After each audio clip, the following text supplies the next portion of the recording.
Con l'avvio della fase 2 iniziano anche i controlli di vigilanza nei principali parchi di Mestre. Associazioni di volontariato in collaborazione con il comune si distribuiranno nelle aree verdi per controllare che tutti rispettino le regole.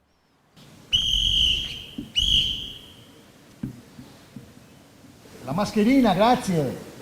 I volontari non scherzano e sono intenzionati a segnalare chiunque adotti comportamenti scorretti in questa fase di ripartenza. Abbiamo raccolto 20 volontari i quali faranno appunto una ronda, siamo osservatori del territorio e il comune ci ha messo a disposizione un numero di telefono dove segnalare appunto le anomalie, soprattutto in questo momento di pandemia per quanto riguarda gli assembramenti delle persone. Noi siamo stati chiamati per far osservare queste disposizioni del governo, che nei parchi ci sia la distanza di sicurezza minimo 2 metri, le mascherine e i guanti.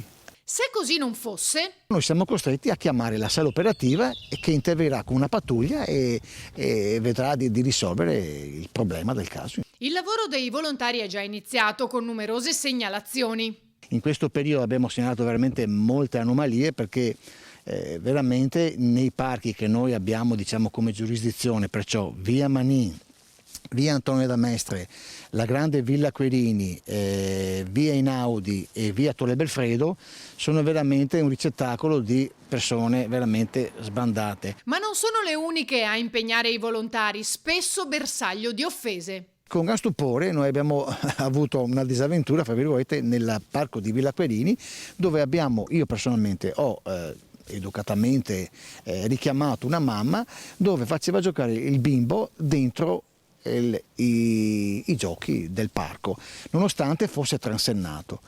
Io gli ho detto, guardi signora, che non si può, anche perché c'è un'ordinanza comunale e per la sicurezza. Capisco che i bambini dopo 2 mesi di nei propri domicili hanno voglia di giocare, però se quella transennatura l'hanno messa magari perché il gioco è pericolante, questo bambino se va dentro si fa male, chi è che risponde?